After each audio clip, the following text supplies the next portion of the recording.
Mesdames et messieurs, bienvenue dans votre émission bi-hebdomadaire proposée par Wishing Lights Channel et par Cody Baby Ghost. Bienvenue dans DCP du ciné et des potes. Je suis entouré de mes potes, que sont Julien, Jérémy et Frédéric. Salut à tous. Bonjour. Bonsoir à tous. Ça va. Ça va et toi? Oui, ça va.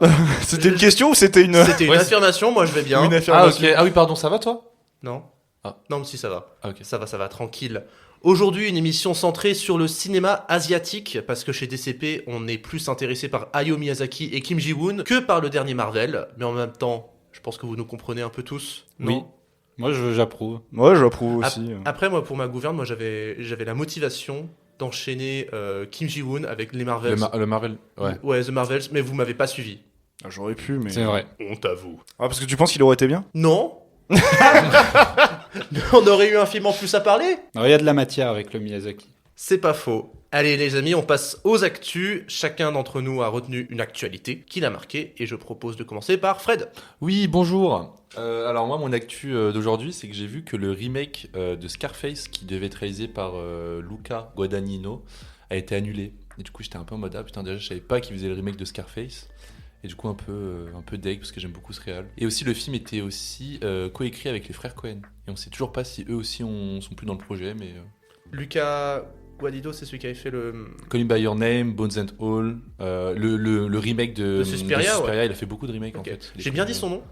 Luca Guadagnino. Ok, donc là on a à peine enregistré 3 minutes que j'ai déjà écorché un nom. Ouais. Et le en plus, running c'est vrai gag que là, fonctionnera aujourd'hui, j'ai toujours. vraiment peur. Mais tu les as bien dit là, les noms de réal. Je tiens à le Oui, dire. Ouais. mais du coup je coche... Tu dans t'es notre- trompé, tu t'es entraîné. Je coche dans notre cahier des charges les Les noms. vannes. C'est ça, les noms que j'écorche. Avec notre cher Adèle nationale. Oui. Jérémy. Alors, la news, c'est que enfin la grève des acteurs est terminée. Est-ce que c'est une bonne nouvelle? Oui. Bah oui, je pense. Oui, Je pense on est que si d'accord. les acteurs sont contents de l'accord... Alors, Ah. on va en parler. Alors, un accord a été trouvé entre la SAG-AFTRA, donc le syndicat des acteurs, et les studios. Bon, on connaît pas encore les détails de l'accord, vu que le communiqué avec plus d'informations sur ce qui a été acté sera diffusé le lendemain de notre enregistrement, messieurs, donc on verra bien. Une partie des revendications, je vais le rappeler quand même, était une augmentation sur le salaire minimum, et selon les dires, elle aurait été augmentée et actée à hauteur de 8%. Et une autre majeure partie des revendications, c'était par rapport aux IA et au droit à l'image par rapport à ça. On en a déjà parlé lors de toute première émission, Remember. Les acteurs craignaient que les studios usent de leur image ou leur voix en clonant, ce qui permettait de créer de véritables clones numériques afin de pouvoir les utiliser sans compensation ni consentement. Je pense que du coup, là, l'accord a été trouvé et c'est tant mieux. Et il faut rappeler que la grève a quand même duré 118 jours. Celle des scénaristes, elle avait duré à peu près autant, il me semble, parce qu'elle avait commencé avant. Alors ça, j'ai plus le chiffre en tête, mais... Elle avait fini, on en avait parlé. on en avait parlé parce que... épisodes. C'est ça, c'était ta news, t'en avais parlé quand Ça s'est quand ça s'était terminé. plutôt bien suivi finalement, les deux Finalement. mouvements. Tant mieux. Julien. Achetez-vous une vie, mais qui donc a dit cette phrase? Eh ben, c'est notre cher Ridley Scott. Ah, pas Du haut de ses. Dis là, quel âge? 80 balais? Plus de 80 balais Ouais, déjà. bah oui. Il commence à être saigné là. La petite balle perdue pour Ridley Scott. Et donc oui, il a donc dit achetez-vous une vie aux critiques des historiens qui, avec les premiers retours sur Napoléon, ont dit que historiquement, c'était pas ça. Mais bon, est-ce que Ridley Scott en a quelque chose à faire? Non, parce que les historiens s'étaient déjà barrés du tournage de Gladiator 1. Il n'en avait rien une à faire. De toute façon, il n'a pas le temps. Il est déjà sur Gladiator 2 là. Et il y a Paul Mescal, c'est ça? Mescal. Mescal, pardon. Bon, on va cocher une note dans le cahier en plus. Paul Mescal tourne avec des chimpanzés, j'ai cru entendre Ouais, aussi. il se bat contre des chimpanzés. Voilà, Ridley Scott n'a pas le temps. Donc on Oh, verra il ce que ça il donne. enchaîne les Il tournages. enchaîne. Et on verra ce que donne son Napoléon donc dans très peu de temps du coup. Bah ouais. On en peut-être. parlera dans DCP. Moi, mon info, messieurs, c'est que c'est officiel, on le savait tous un peu insidieusement, mais il va y avoir un film Zelda, sur une adaptation du jeu vidéo Legend of Zelda, qui va être fait en live action. C'est Shigeru Miyamoto, donc le créateur de la série chez Nintendo, qui l'a annoncé. Et il a annoncé qu'il sera le producteur avec Avi Arad.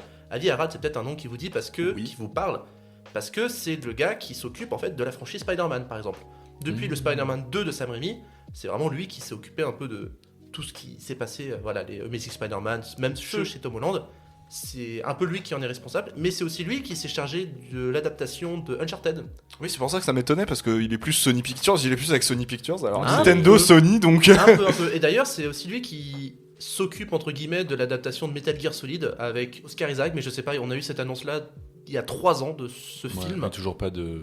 Il est dans les méandres de. Ouais, à vrai dire, production. moi ça me va qu'il n'y ait pas de film Metal Gear parce que Metal Gear tu peux pas adapter ça en Mais film. Kojima, il est sur le projet. J'en sais rien. En tout cas, Shigeru Miyamoto, il est sur le projet de Zelda. On va voir ce que ça va donner, mais T'en penses quoi des gens qui pensent que Tom Holland il serait bien en Zelda ou en Link? moi je. En Link pour plutôt, que- Faut pardon. arrêter, Ouais. faut arrêter. Le mec, il confond Link et Zelda. Non mais. En 2023. Quoi? Quand même. Je me casse. Tu vas chialer? Oui, Non mais. pardon. En plus, je l'avais. Excusez-moi, hein, je suis plus cinéma que jeu vidéo. Je l'avais écrit dans mon texte, j'avais écrit pas Tom Holland en Link, s'il vous plaît. Ah bah. Voilà. Donc t'avais déjà la réponse à ma question. Ah ouais, non mais de toute façon, tu vois tous les artworks, là, tous les intelligences artificielles qui te mettent Tom Holland en Link. Ah, il y a vraiment des gens qui sont à fond là qui veulent Tom Holland. Et c'est parce que j'ai vu des images de ça que je posais la question Oh non, parce que. Non. Non. En plus, on sait pas s'il y aura Link enfant ou Link adulte. Bref, on passe, messieurs, dames, aux chiffres de Jérémy. Et bah bonjour à tous et bienvenue dans les chiffres de Jérémy. Pour cette 4e émission, j'ai décidé de vous faire jouer encore une fois, parce qu'en ce moment j'ai envie de vous faire jouer. Je vous propose aujourd'hui de deviner des films avec des chiffres dans leurs titres. Alors les titres, ça peut être soit un chiffre seul, soit il y a un chiffre qui est dans un titre, tu vois. Enfin, voilà. Je sais pas si c'est clair, mais attends. Je vais vous donner un exemple, ça sera toujours sur la même base, je vais vous donner un exemple. Le premier qui me donne la réponse a un point. Je vous préviens, vous avez le droit de me couper la parole comme des gros sagouins pour donner la réponse, pour la gueuler. Voilà, parce que c'est clair. C'est clair. C'est clair. Ok. C'est clair. Donc mon exemple, l'exemple. Alors c'est l'histoire d'un mec qui fait du trekking et ça tourne mal. 127 heures. 127 heures. Putain. Alors, Voilà. Déjà 147 heures. J'étais sûr qu'il y avait ce film-là, mais en fait, j'ai oublié ce que ça voulait dire, ce que voulait dire trekking. Du coup, j'ai bégayé en mode genre. Donc voilà, donc ça sera toujours sur cette base-là. Donc c'est l'histoire de de quelqu'un et qu'est-ce qui se passe un peu dans le film. Et donc le premier qui me trouve le titre du film a son point. Et comme la dernière fois, celui qui gagne aura le respect et l'honneur de tout le monde et peut-être une bière en prime. Allez. Il y a eu la bière ou pas là? Moi, j'ai Oui, eu il y a ma bière. Il a eu sa bière. Il Je a eu, tiens à mais, le préciser. mais toi aussi tu devais avoir une bière de lui. Moi, je lui ai donné la bière le soir même. Ah. Moi, j'ai attendu une semaine, ma bière. Le soir même. Bah, c'était tu des- l'as eu quand même, te plains pas. Attendez, c'était des bières pression dans un bar? Oui. Oui. C'est bien. Alors c'est l'histoire d'un mec qui a un procès et qui est pas de l'avis de tout le monde. 12 12 hommes en colère. Fred pour- l'avait en premier. J'ai l'impression que c'était Owen, mais. Ouais, mais Non, en non, fait, je l'ai- est-ce que je- il a commencé avant moi et j'ai parlé plus vite, mais vas-y, Fred, c'est toi qui l'avais. C'est gentil. D'accord. Non, mais en vrai, ok, c'était. point pour Fred, c'était toi, mais je le prends. Merci. C'est très web de la part d'Owen. Merci, Owen. Voilà. Mais ça Je vais te ça te fera pas gagner en fait. Alors c'est l'histoire d'un mec qui déloge des étrangers, mais qui finit par devenir l'un d'entre eux. Je vais dire la liste de. Mais... Putain, j'avais plein de noms de films avant qu'on fasse Il l'enregistrement. est et là, j'ai méchant, plus rien. il est méchant, mais il comprend que c'est horrible. Et... Tu peux redire? C'est l'histoire d'un mec qui déloge des étrangers, mais qui finit par devenir l'un d'entre eux. Un étranger. Mais D'accord. Alors, Ah ouais. je voulais pas dire parce que étranger, je voulais pas dire le mot exact parce que sinon ça aurait été trop simple. Mais pensez à des comment on dit étranger, on peut dire étranger en anglais. 12 Stranger? Ah, je pensais pas que c'est celui-là qui vous ferait chier le plus, mais Ah ouais, zut. Ah, j'ai pas du tout. Un petit indice? film de science-fiction 12 Monkey. J'y ai d'un pensé, continent où on n'en fait pas des masses de films de base et encore moins de science-fiction. District 9. Voilà. Oh, j'ai pas vu donc je. Ah bah mince. Donc District 9, c'est un point C'est pour pour Owen. ça, ok. Alors c'est l'histoire d'un mec qui se réveille, il n'y a plus personne dans Londres. 28 jours plus tard. Non! Si! Je la voulais, je l'avais mémorisé, je t'en putain, Il était prêt. C'est l'histoire d'un mec qui aime se battre et se beurrer la biscotte. Oh, Ouais, 717. Oh, synchro. Ah ouais, là c'est un peu On partage le point. Draw, ouais. Un point chacun. Draw, un point chacun. Ok. Bon, j'avais précisé le premier quand même, mais bon, allez, on va dire que je vous l'accorde quand même. C'est l'histoire d'un mec qui se retrouve dans un aéroport, mais c'est la merde puisqu'il y a des terroristes qui se pointent aussi. 58 minutes pour vivre. Oui, bien joué. Ah, ok. Bien joué. A.K.A. Die Hard 2. Moi, j'ai pensé au film de Clint Eastwood, tu sais, mais c'est dans un train avec les soldats américains. Ah oui, c'est récent, ça. Le truc, Il y le a 2 ans. 15-17 pour Paris, là. c'est ça, c'est l'horaire du film, mais enfin l'horaire de la. J'y ai pas pensé à celui-là, il est pas dedans, donc t'as pas de. C'était pas un film très mémorable. Oui. Alors c'est l'histoire d'une femme qui se réveille dans un bunker sans trop savoir ce qui se passe à l'extérieur, mais le mec qui est avec Tel elle- Cloverfield 9. Ouais, bien joué, bien joué. Alors c'est l'histoire de mecs musclés en slip et il y en a un qui aime bien gueuler. Ah. Ah merde, je pensais qu'il allait être super simple celui-là. Ah. D'un mec en slip. C'est l'histoire de mecs musclés en slip et il y en a un qui aime bien gueuler. Je sais pas pourquoi je pense à American History X, mais c'est pas ça. En slip. Genre vraiment slip. Vraiment, c'est un slip caleçon ou slip? Et quand vous allez avoir le titre, vous allez dire mais oui. J'imagine les bodybuilders autour de Hal dans Malcolm, là. Attends. Non, on va l'avoir, c'est pas possible. Il y en a combien? Mais je peux pas le dire, C'est le chiffre du film. Ah merde. C'est ça? Bah alors. Bah ok. oui, mais là, il y a plus beaucoup de possibilités maintenant que vous savez ça. Hein. 7 mecs en slip. Les Ah, mercenaires c'est- du slip. Une adaptation. C'est une blague, en fait, le slip c'est une tenue, c'est pas un slip, c'est ça? Oui, c'est une tenue, mais Ah bah 12 hommes. Non. 12 hommes en slip. 12 hommes en colère et 12 en hommes en slip. slip, en Et colère. musclés. Non, c'est une adaptation de Frank Miller. Ah, 300. Mais oui, putain. Ah, enfin. bah oui, putain. Ah, mais c'était- dit comme ça, c'était un peu maintenant, oui, évident. oui. C'est un peu évident. Alors, c'est l'histoire d'un groupe de jeunes qui veulent gagner un peu de fric en étant moniteurs dans un camp de vacances, mais les gamins les verront pas. Vendredi Vendredi 13. 13. Ouais, Oh, Bien joué, Owen. je suis trop fort pour toi. Un peu trop rapide. C'est l'histoire d'un mec qui pensait qu'il allait aller à la retraite tranquille, mais dans une semaine, mais il y a un mec qui a décidé de commettre des crimes. 49-3. Non. Ah non, zut. 49-3, c'est quoi ce Seven. Seven, bien joué. Owen. Non, Owen, je sais, quand mais même. je l'ai sacrifié pour une blague, c'est pour Ok. ça. 49-3. Ok, j'avoue, c'est pas mal. C'est horrible. C'est horrible comme garçon. Morgan Freeman face à Elizabeth Bourne. 49-3. Mais oui, Seven, le meilleur film de David Fincher. On sait pas, on n'a pas encore vu The Killer, il sort demain, le lendemain de notre enregistrement. Mais il y a déjà des gens qui l'ont vu. Enfoiré. C'est l'histoire d'un mec qui conduit son taxi, mais il y a Mila Jovovich qui tombe dedans. 5ème élément. Bien joué. Putain, mais c'était trop fort à ce jeu. Viens, on change. On arrête de faire des jeux. Ouais, Fred, il y a beaucoup de questions encore. Fred, il en a marre. Il m'en reste 5, 6. Ok. 5, 6. C'est bon, pas de plainte pour moi. C'est l'histoire d'un mec qui sort de prison, mais on a l'impression qu'il veut y retourner direct, vu qu'il monte une équipe pour braquer des casinos. Ocean's 11. Bien joué. Il est au Non, taquet, mais Owen. ça se voit, Jérémy, il t'a fait tous les trucs. Il t'a donné Ah non, tous je l'ai les fait points. hier, tranquille, il était pas à côté de Ouais, moi, rien du Vous tout. êtes en symbiose. C'est l'histoire d'un ado qui adore faire du skate. Mid-19s. Putain, bien joué, Oh, j'étais sûr que j'allais j'allais l'avoir, Fred. J'allais le dire. Bien joué. Je l'aurais À pas. 24, les gars, personne me teste à 24. Je ferai un jeu spécial sur les films à 24, comme ça Ok. Fred il sera content. Merci. C'est l'histoire de deux gros matous qui sont séparés mais qui vont se retrouver. Deux frères. Bien joué. Très fort, très ouais, très tu fort. Tu l'as vu? Oui, quand j'étais gamin, je l'avais vu au cinéma, mais je l'ai jamais revu depuis. Ah, trop bien. Au cinéma, ça doit être sympa. Ouais, je m'en souviens à peine. Ok. Alors, c'est l'histoire d'une femme qui allait interviewer un milliardaire et ça va finir dans des trucs dans 50 une... nuances de grec. Ouais, bien joué. Bah, quand même, attends, une jeune femme, un milliardaire, des chiffres, du Oui. sexe. Je vais pas parler de sexe, monsieur. Ouais. J'ai aucun moment évoqué ça. C'est l'histoire d'un mec qui se voulait se barrer avec la femme qui vient tout juste d'épouser, mais il y a un gars qui l'avait arrêté qui veut revenir lui régler son compte. Alors, c'est un peu long, attends. J'ai un peu pensé à Super de James Gunn, mais c'est pas ça du coup. C'est l'histoire d'un mec qui voulait se barrer avec la femme qui vient tout juste d'épouser, mais il y a un gars que le mec avait arrêté qui veut revenir dans la ville pour lui régler son compte. Mais c'est le mec vengeur qui est le héros du film, je suis sûr, c'est ça. J'ai plein de films, mais pas de chiffres. Donc, C'est ça le problème. ça me saoule. Ça me faisait Je- penser voilà, un je- peu au nerf à vif, mais... Ouais. Alors, c'est sur celui-là, je pensais que vous allez galérer, donc je vois que ça fonctionne. Et on a droit à un indice. Ouais. Alors, vous avez le droit à un indice, c'est un film d'un genre qui ne se fait plus trop aujourd'hui. Un western. 3h10 pour Yuma. Non. Non, attends... Le train sifflera 3 fois. Voilà, bien joué Julien. Oh, Bien, très bien joué, très bien. beau gosse. Ça mérite Beau 2 gosse. points. Ah, bah si tu veux, allez. Non, non, allez. Je suis un donneur de points, moi. De toute façon, j'ai gagné, je suis là. Il nous offrira sa bière. Et Ouais, donc, ouais. le dernier, c'est l'histoire de mec qui se retrouve avec un bébé sur les bras. C'est un film français. Eh ben, j'ai pas. Attends, on va l'avoir, c'est pas possible. Il est récent le film? Non. Très vieux? Enfin, très vieux, ça dépend ce que t'appelles par très vieux, mais Allez, c'est 80. Avant 2000? avant 2000, ouais. 90 à peu près. Ouais, je crois, ou la décennie avant, mais... Film français. 3 hommes et un couffin. Bien joué.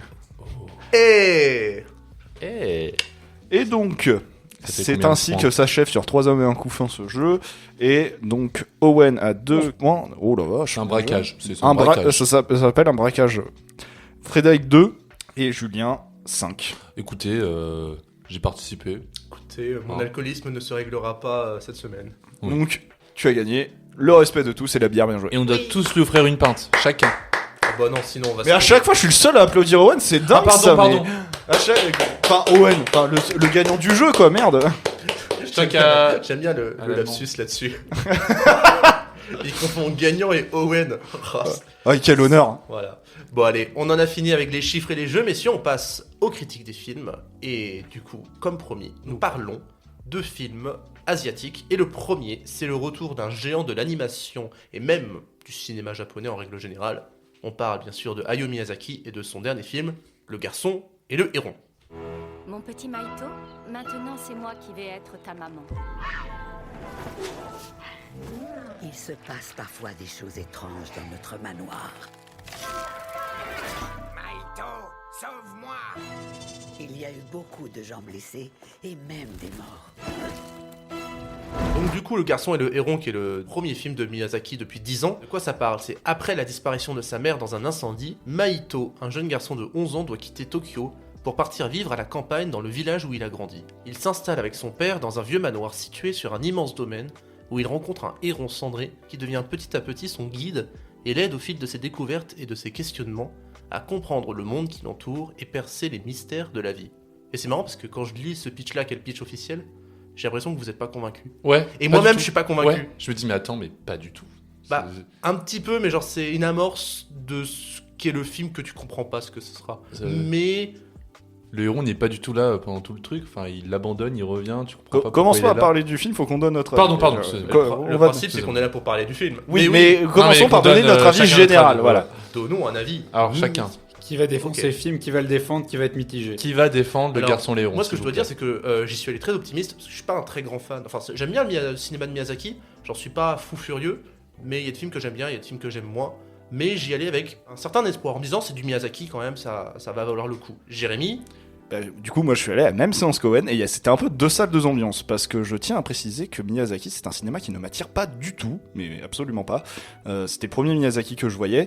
Et d'ailleurs, Owen a fait une super photo de ma gueule avant de voir le film et j'étais vraiment très heureux d'être là. Donc, et j'ai tiré cette gueule-là pendant tout le film, donc c'est pas très bon quoi. Bah, écoute, moi, Miyazaki, c'est un cinéma que j'ai découvert très tard, même très récemment, mais j'ai toujours une grande tendresse pour ce cinéma, surtout la période plutôt occidentale, donc tout ce qui est plutôt Château dans le ciel. Je suis moins fan des derniers films à partir de tout ce qui va être Chihiro, cette vibe-là. On se concentre beaucoup plus sur tout ce qui va être folklore japonais avec toutes les créatures, les monstres, et tu retrouves beaucoup de Chihiro dans Le Garçon et le Héron. Je trouve notamment avec le côté très dimensionnel de tout cet univers qui se déploie au fur et à mesure, qui est assez différent de ses premiers films. Si tu prends Château dans le ciel, tu prends même Totoro, en fait c'est très figé finalement. Et j'ai quand même, moi personnellement, j'ai envie de défendre le film, mais je comprends.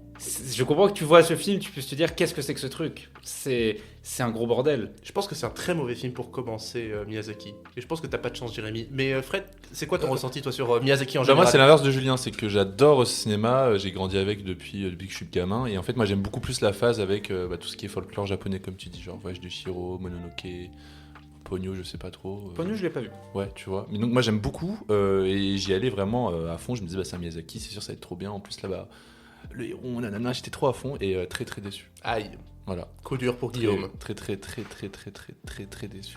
Bah moi je dois avouer que moi aussi je me suis salement ennuyé. Et l'avantage quand tu t'ennuies beaucoup dans un film, c'est que tu as le temps de réfléchir à pourquoi tu t'ennuies.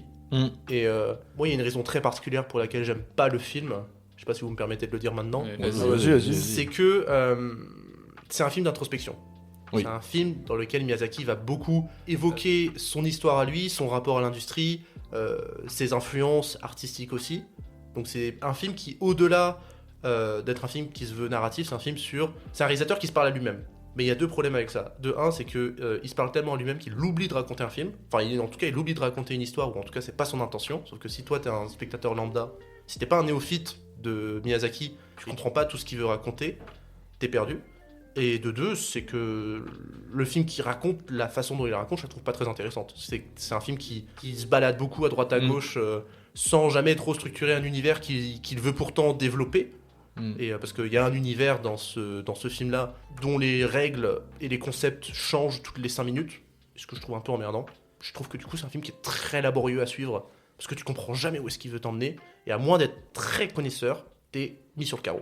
Moi, ce que je me suis fait comme réflexion, c'est que je me suis dit, d'un côté, tu prends le film uniquement pour ce qu'il est. C'est-à-dire, tu prends Le Garçon et le Héron.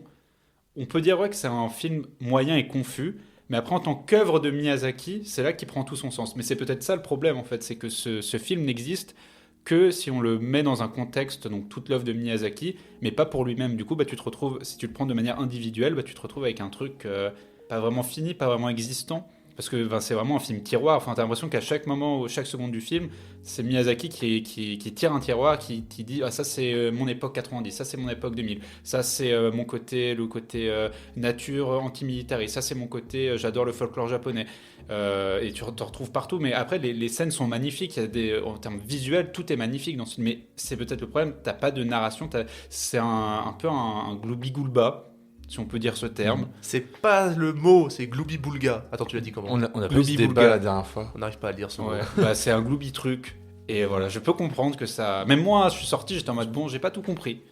Du coup, j'ai un peu l'impression quand même qu'il avait une sorte de cahier des charges, quoi. C'était genre personnage féminin hyper indépendant, créature. Enfin, il y avait plein de trucs comme tu dis, genre il signe, il coche des cases et puis ça avance pas en fait. Moi, j'étais super content à l'instant où t'as le garçon qui entre un peu dans ce monde surnaturel, etc. Mais j'ai l'impression que rien n'est développé et que ça va plus lent, quoi. Oui, et en plus, moi je trouve ça con, c'est que il arrive, c'est un petit spoil, mais il arrive dans cet univers-là au bout de 45 minutes de film. Oui, ça prend beaucoup de temps, c'est vrai. Il y a 45 minutes qui sont entre guillemets du développement, mais qui n'en est pas vraiment parce que c'est du développement pour de l'exposition artistique introspective, encore une fois. Et mais il y a plein de trucs qui sont mis en place et qui trouvent aucune finalité ou genre qui sont pas développés. Je sais pas, j'ai l'impression la peur du feu, est-ce qu'elle est... La peur du feu, j'ai un peu oublié. C'est vrai que je l'ai oublié, tu vois. Tu vois, genre, j'ai pas l'impression qu'à un moment ils sont une épreuve avec. J'ai peut-être en fait. C'est juste un trauma de. Je sais pas. Non, mais tu vois, j'ai l'impression qu'ils forcent de ouf dessus quand même dans l'ouverture, la première séquence du film. Même, parce que c'est un film qui se situe aussi pendant la Seconde Guerre mondiale et que forcément Miyazaki, surtout avec son âge, c'est la génération qui a porté le fardeau des bombardements d'Hiroshima et Nagasaki. Et de toute façon, ça s'est toujours ressenti dans son cinéma. Ce rapport-là. En tout cas, dans les films un peu plus pas contemporains, mais qui se veulent moins dans le folklore. De toute façon, si tu regardes, si tu prends Le Château dans le ciel, par exemple, qui est vraiment le gros film antimilitariste de Miyazaki, t'as ce côté, tu échappes à la guerre dans le merveilleux, le fantastique. Donc, tu échappes à la guerre avec Laputa, c'est ça, dans Le Château dans le ciel. Oui. Tu t'enfuis dans cet univers. De fantasy et c'est un peu la même chose là dans Le Garçon et le Héron, c'est la fuite de la guerre à travers encore une fois un château finalement. Oui, mais c'est marrant parce que là on parle de l'antimilitarisme, le rapport au militarisme il survient un moment dans le film, dans Le Garçon et le Héron, mais il arrive dans les 20 dernières minutes du film. Il est brouillon, même on peut le dire honnêtement. Oui. C'est très balancé comme ça. Oui, c'est ça, c'est que dans l'univers, alors il y a des perruches. Les perruches, on te les présente comme des animaux qui mangent des gens. Du coup, moi, je suis parti du principe que les perruches, c'est des animaux sauvages, comme les pélicans. Sauf que non, dans les 20 dernières minutes du film, t'apprends quoi? Que les perruches sont une monarchie, qui ont un roi, qui dirige politiquement un peu... Quoi? Ah ouais, il ajoute plein de trucs. C'est d'ailleurs assez un sur ce coup-là, très peu compréhensible entre le rapport, parce que t'as le grand maître qui serait plus ou moins le double de Miyazaki. Oui. Mais d'un côté, c'est lui qui gère cet univers, mais il y a le mec des perruches qui est aussi roi dans cet univers. Mais en même temps, il y a la sorte de pirate que trouve le garçon à un moment. Et en fait, tu as toujours plein de personnages qui surgissent comme ça, qui semblent être indépendants, qui ont leur propre monde, leurs propres règles. Et c'est ça, c'est assez flou en fait. Il n'y a pas de frontières, il n'y a pas de choses. L'univers change tout le temps d'un coup. Et c'est vrai que ça donne d'un côté, c'est c'est vraiment magnifique visuellement, bien sûr. mais ça donne une vraie confusion narrative. J'allais en parler justement de l'animation. J'ai l'impression qu'il a plus été. J'ai pas vu les précédents, mais il y a beaucoup d'anamorphose dans le film. Au tout début, quand il est dans les flammes, justement, l'enfant, il tente des trucs super beaux. Et ça se répète un peu dans le film. Et donc, il y avait des trucs un peu. Ouais. Puis même le héron, le personnage du héron qui change de forme, en tout cas qui a 2-3 chara-design différents, qui sont assez perturbants d'ailleurs. T'allais dire, Jérém ? Non, mais voilà, c'est peut-être le seul truc sur lequel je vais pouvoir dire quelque chose, parce que j'y connais rien en Miyazaki et que je bois vos paroles depuis tout à l'heure, mais c'est que oui, je trouve l'animation absolument superbe, mais ça n'empêche pas que je me suis pas mal emmerdé. Et je tiens à dire aussi que la musique, je l'ai quand même trouvé appréciable. Je pensais aussi, j'allais c'est vrai que c'est dommage que je commence par celui-là, parce que du coup ça te donne vraiment pas envie de voir la suite. Parce que là, vraiment, j'ai vraiment rien à dire, à part l'animation elle est jolie, mais je me suis emmerdé, j'ai pas compris, j'ai pas... Mais encore une fois, je pense que c'est un film qui est destiné... c'est Miyazaki qui se parle à lui-même. Ouais, c'est personnel. Il essaye même pas de parler à ses fans qui le connaissent sur le bout des doigts, il se parle à lui-même. Il parle en plus de ses questionnements sur est-ce que quelqu'un va prendre ma succession, tout ce rapport à l'héritage. Quand tu connais son cinéma, son rapport à l'industrie et son rapport aussi familial, là, je pense que le film gagne un peu de sens. Il en gagne pas assez à mon sens pour sauver le film, parce que pour moi il y a beaucoup trop de points noirs, mais tu peux y trouver un certain intérêt si t'es un fan ou en tout cas un connaisseur et un passionné du cinéma de Miyazaki. Mm. Mais pour quelqu'un qui veut y rentrer, justement, je trouve que le film est giga rebutant. Moi, les meilleures scènes, c'était la bouffe. Il y a toujours un film de Miyazaki, la bouffe. Oh là, il coupe le poisson. Mais... C'est vrai que ça donne faim là. Non, mais vraiment, je trouve ça incroyable dans son cinéma. C'est dès qu'il y a de la Ça bouffe. t'a donné faim comme Sodis, quoi. C'est fou. Il y a même des comptes Instagram qui font que des publications de bouffe de Miyazaki. Genre. C'est vraiment un vrai truc. Et là, ça marchait très bien avec les poissons. C'est Scorsese et Miyazaki, la bouffe. Oui. Hong Sang-soo aussi. Oui, Pour mais rester voilà. dans le cinéma asiatique et que je case un peu Mais les trucs quand même. j'espère en tout cas, Jérém, que quand on verra d'autres, parce que c'est Et incroyable. Mais non, mais comme je l'ai C'est- dit au début, c'est pas un cinéma qui m'attire de fou. Le film qui m'attire le plus de lui, c'est Princesse Mononoke, on va dire. Ouais. Et, Qui est de ouf. mon préféré. Enfin, c'est pas Ouais. mon préféré, mais c'est le meilleur. Moi, c'est Chihiro. C'est un peu basique, c'est le préféré de tout le monde. Ah, je sais, Chihiro. mais en vrai, c'est le château dans le le ciel. seul qui m'attire, c'est Princesse Mononoke. Les autres, j'ai pas vraiment Ok. j'ai pas vraiment envie d'y aller, quoi. Shiro, moi, ça m'a pas plus subjugué que ça. Non, mais en fait, c'est même que j'arrive pas spécialement à comprendre ce qui se passe dans Shiro. Autant le château dans le ciel, il y a une super histoire, j'adore ça. Mononoke, c'est quand même vachement impressionnant comme film. Totoro. Même Totoro, moi. J'aime Totoro, beaucoup Totoro. Ouais. Totoro, ça m'a mis trop dans la bonne vibe, tu vois. C'est Et tout Kiki tendre. la petite sorcière aussi, c'est très très sympa. Ça, j'ai pas vu. Mais Shiro, Chihiro, moi, ce que j'avais bien aimé, c'était un peu le côté on te pointe du doigt un méchant, mais en fait, c'est pas du tout un méchant. Enfin, il y a beaucoup ça dans Miyazaki souvent. On pointe du doigt genre le méchant, le gentil, mais à la fin, tout est flou en fait. Tu sais plus qui est le grand méchant loup et le héros. oui. C'était beau. Et- Bref, c'est Et un beau film. d'ailleurs, le peut-être dernier truc que j'aurais ajouté, je sais pas si vous y avez pensé, moi ça m'a fait beaucoup penser à comment il s'appelle, à Makoto Shinkai, Ok. si je dis pas de bêtises sur son nom, celui qui avait fait Your Name, Les Ok. Enfants du Temps et qui dernièrement avait fait Suzume. Et je trouve au niveau que ce soit de l'animation qui est peut-être beaucoup plus contemporaine, parce que c'était son dernier film daté de 10 ans, Miyazaki, mais même en termes de thématique, j'ai trouvé qu'on aurait dit un film un peu à la Suzume ou Les Enfants du Temps, où tu as ce côté vraiment de porte, où tu traverses des univers, où ce que tu fais dans l'univers a un impact sur le monde réel, etc. c'est marrant parce que moi, j'allais dire Satoshi Kon. Après, Sans- c'est peut-être un peut-être, on peut peu trouver aussi du- aller loin, quoi. Mais C'est- tu vois. Satoshi Kon, c'est quand même vachement plus Non, contemporain. mais tu vois, et, quand je vois des personnages se fondre dans les décors, il y a un peu ce truc à Satoshi Kon aussi, quand même. Paprika, c'est. T'as un Ouais. côté très liquide chez Miyazaki. Enfin, tu vois, t'as le personnage qui fond un peu, Mm. même dans la grosse première séquence où dans les flammes où t'as l'impression que les personnages ondulent au gré C'est du ça. feu. C'est là où je disais Anamorphose, tu vois, justement. Il a beaucoup tenté des trucs dans celui-là. Mais j'ai quand même l'impression de retourner un peu dans un vieux cinéma d'animation japonais, tu vois. Contrairement à. Moi, la référence que j'ai, du coup, c'est Your Name. Mais Your Name sonne beaucoup plus contemporain Oui.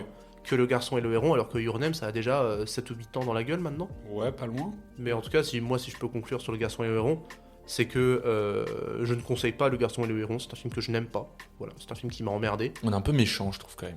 Oui, mais bon, moi c'est le sentiment que le film a donné. Mais par contre, je peux tout à fait conseiller Miyazaki et à Jérémy, je te conseille Miyazaki. Même et si je t'es te pas conse- intéressé. Voilà, je te conseille. Orange Mécanique, tu vois, Orange Hein Mécanique, on va te prendre, on va te mettre tu vois, des trucs dans les yeux. On va te dire, regarde Miyazaki. Non, mais je te demande pas d'aimer Miyazaki parce que je comprends Non. tout à fait. Moi, j'ai jamais été fan du monsieur. Mais par contre, Mononoke et Totoro, c'est vraiment des super bons films, quoi. Ouais. Ouais, non, mais après, c'est un débat qu'on pourrait avoir dans une carte Joker. C'est les réalisateurs dont le cinéma nous attire pas du tout et qui. Moi, ce que je dis, c'est forcément, qu'on tu vois. va peut-être que tous les trois, même tous les quatre, bon, tu comprends ça.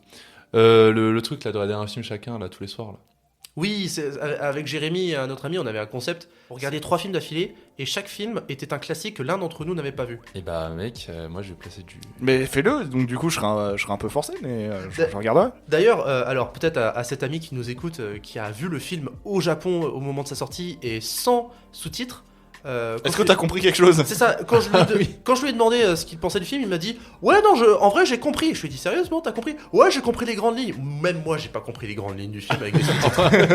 Tu es un menteur. Dis-nous les termes, dis si t'as vraiment compris. Voilà, mais on t'en veut pas, on te juge pas. Mais J'aime bien comme on prend un parti un mec dans un podcast. et il se reconnaîtra s'il fait partie de nos auditeurs. Je pense pas.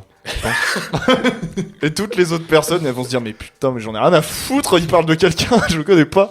J'avoue.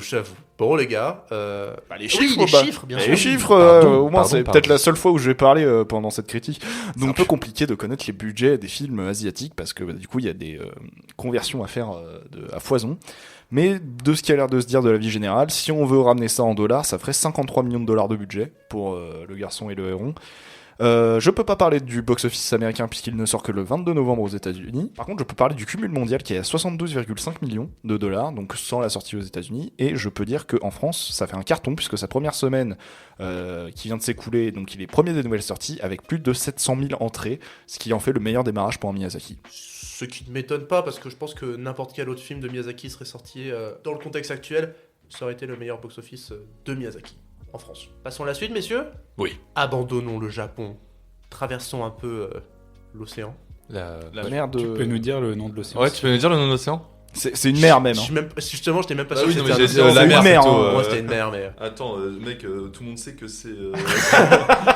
Attends, Vas-y, sors-moi ta géo là. Google. Tout le monde sait que c'est la mer de l'Est, mec. Voilà, traversons la mer de l'Est et rendons-nous en Corée du Sud avec le dernier film de Kim Ji-woon, le réalisateur de J'ai rencontré le diable et du Bon, la brute et le cinglé, qui revient avec une comédie méta sur un tournage chaotique de film avec son acteur fétiche, enfin l'acteur fétiche de tous les grands réalisateurs sud-coréens, Song Kang-ho. 결말을 조금만 바꾸면 아주 걸작이 나올 것 같아. 농부에 살면 우리 다 그냥 다 죽는 거예요, 그냥. 그러니까 조용히 빨리 찍자고. Juste pour revenir sur ça, j'espère que t'as de raison, même si t'as cherché sur Google, parce que sinon tu vas passer pour un sacré con, hein, je te le dis. Non, je suis en train de stresser, attends. Ça veut dire que non seulement il nous ment, mais en plus il sait pas faire une recherche Google. La Détroit de Corée. Je veux vraiment Mer avoir du un Japon, mer du Japon, Détroit de Corée. Le temps que tu trouves, le pitch, Séoul 1970, Kim, le personnage, pas le réalisateur, hein, Kim souhaite refaire la fin de son film Cobweb, mais les autorités de censure, les plaintes des acteurs et des producteurs ne cessent d'interférer et un grand désordre s'installe sur le tournage. Kim doit donc surmonter ce chaos pour achever ce qu'il pense être son chef-d'œuvre ultime. Et je me rends compte, débile que je suis, que j'ai même pas donné le nom du film. Ça s'appelle Ça tourne à Séoul, Cobweb. en titre français, ouais. Ouais. Parce que le titre en original, en coréen, ça se dit araignée. Oui, Araignée. je ne me tenterai pas à le dire parce que je l'ai noté, mais je ne me tenterai pas à le dire. C'est la mer du Japon, excusez-moi. Je peux m'excuser. C'est la mer du Japon. C'est pour ça que je t'ai dit de vérifier parce que j'avais un doute. La mer du Japon, voilà. Maintenant, on a l'air des qui en prononciation de nom et en géographie. Après, on peut aussi passer par la mer jaune. Il y a aussi moyen. Bref, c'est Tu moi. prévois tes prochaines vacances à Tu ça. te lances dans le tourisme. C'est ça, c'est ça. Ça tourne à Séoul, du coup. Ça Oui, tourne- revenons, ça tourne à Séoul. revenons au film. C'était fun comme film. C'était Stéphane. Ouais, c'était sympa. ouais. Oui. On est tous d'accord, Oui, on a oui, passé oui. un bon moment. Voilà, c'est ça, on a passé un bon moment, c'est pas exceptionnel. Des petits rires mais, qui sont. On s'est pas esclaffé de rire, mais. Un peu long, parce que 2h15 quand même. Oui. Mais plutôt cool. Et puis, tout comme Miyazaki, c'est un peu introspection de cinéma par son propre Mais c'est réalisateur. c'est très caricatural, tu vois. Genre là, c'est vraiment un réel qui arrête pas de se dire je suis le meilleur, je vais prouver que je suis le meilleur. Et c'est marrant. Je vais faire un chef-d'œuvre. Ouais, voilà, tu vois, il passe son temps à se dire je vais D'ailleurs, faire un chef-d'œuvre. Je trouve ça vachement marrant dans le film, les voix off du réalisateur qui s'auto-branle enfin qui Ah oui, s'auto-illumine. S'auto-congratule. Mais C'est c'est ça. il se fout un peu de la gueule des grands créateurs, des grands réalisateurs Ouais. qui peut-être sont. D'ailleurs, cette voix off se perd dans le film. À un moment, elle disparaît complètement et ça me rendait triste. Oui. Ça fait Oui. bah oui, là, ça fait très introspection et tu perds l'introspection au profit du tournage et de la réalisation. Mais elle-même, quoi. du coup, ça veut dire que le film de Miyazaki c'était vraiment une introspection très branlette, très regardez, je suis ça, et puis là ça s'en moque en fait. Ouais, parce que je Finalement. pense que Kim Ji-woon se prend pas trop au sérieux dans ce film-là. Ou en tout cas, il a juste envie de se marrer. C'est volontairement de la comédie. Donc, Il y a ça tu aussi. vois que son chef-d'œuvre, c'est de la pure série B. Mm. C'est mauvais, mais c'est ça qui est marrant. Mais c'est marrant parce que le film, alors il y a dans ce film-là, t'as le tournage en question et le film qui est tourné en noir et blanc, pellicule qui est magnifique en plus, la photographie est incroyable. Mm. Et aussi débile et aussi telenovelas que ça peut paraître, je trouve que la forme noir et blanc thriller joue super bien. Et du coup, moi j'étais quasiment presque plus à fond Dans le film. dans le faux film du film que sur le tournage qui nous est compté. Et à chaque Mm. fois, moi j'étais en mode genre, oh non, moi je veux connaître la suite du film là. Mais oui, c'est pour ça qu'à la toute fin. Ça spoil de ouf, non? Non, mais en vrai, dis. film Bah, à la finit toute forcément fin, par se finir. oui, voilà, le film se termine, on a quand même toute une séquence où ils nous montrent tout ce qu'ils ont fait. Et Voilà, et c'est c'est incroyable. trop bien. Mais après, le film en noir et blanc est assez beau parce que ça convoque beaucoup Hitchcock. Moi, je trouve ça convoque Kurosawa aussi au niveau de la façon de filmer les visages. Je dis Hitchcock dans le côté très suspense. C'est une Ah scène oui, de oui. meurtre, donc. Mais il le dit, le personnage du réalisateur en plus. Ouais. Ah, il parle d'Hitchcock? Oui, il cite plusieurs réals, je crois. Il y a Hitchcock dedans. Ok. Mais c'est vrai que là, on parle pas mal du réalisateur, mais il y a toute la troupe d'acteurs et les producteurs et même le ministère qui s'occupe de la censure qui entre en jeu. Et même si ce Bloogie Boulga est un peu chaotique et parfois presque caricatural parce que t'as chaque personnage qui arrive au fur et à mesure du film pour mettre une barrière au personnage du réalisateur. Ça fait le café en matière d'humour, je trouve. Mais c'est marrant, du coup, ça convoque beaucoup de codes. Par exemple, ça me rappelle tous les moments où t'as les gens du coup du mystère qui veulent rentrer, t'as la porte avec la lumière et t'entends boum, boum, et ça devient un film d'horreur presque, tu vois, genre par rapport au film qui sont en train de tourner. Après, je trouve ça drôle. le réalisateur qui est Kim Ji-woon, c'est ça? Exact. Oh, parfait. Kim, redile. Kim Ji-woon. C'est bien. Voilà. Bah, c'est quand même un mec qui a fait de la comédie, mais qui a fait de l'horreur avec Two Sisters. Oui, et puis Et, le gros thriller avec J'ai rencontré le Ouais, diable. donc c'est un mec là qui en retourne à la comédie, mais il utilise tout ce qu'il a pu faire avant et qui le met dans un seul film. Et il a fait un film d'action avec Arnold Schwarzenegger au cinéma américain, The Last Stand. Ah, c'est lui? Oui. Ah, Putain, ok. Ah ouais, non mais t'as plein de réalisateurs coréens et hongkongais qui sont partis aux States Ouais, juste là- le temps de 1 ou 2 films, et après ils se sont dit, on est bien à la maison. Comme Bong Joon-ho. Oui, comme Kim Ji-woon. Est-ce que Park Chan-wook a fait un film américain? Oui, Stroker. Ok. Ouais, parce que je me posais la question justement, j'avais Park Chan-wook en tête justement. Stroker, mais juste Stroker 2 secondes, genre c'est Park Chan-wook qui réalise un scénario de Wentworth Miller avec Mia Wasikowska et Nicole Kidman, c'est n'importe Ah ouais. quoi. C'est trop bien. Casting for Kamunox. Oui. Ah, là c'est le scénariste qui je trouve un peu camoulox, Ouais. quoi. Fred il est perdu là. Ouais, tu m'as dit interne, j'ai pas. Mais non, mais tu te souviens le jeu qu'on a fait il y a 2 émissions, le Casting for Kamunox? Ah oui. Ah, mais il perd souvent au jeu, donc il s'en rappelle. Oui, pas. j'oublie en fait, j'ai trop la haine. Il oublie parce que pour lui c'est un jeu parmi tant d'autres qu'il C'est a ça. perdu. Mais revenons-en du coup à Oui, Saturn pardon, à je Séoul. voulais juste parler du camoulox Non, de mais Stroker. moi-même j'ai bifurqué.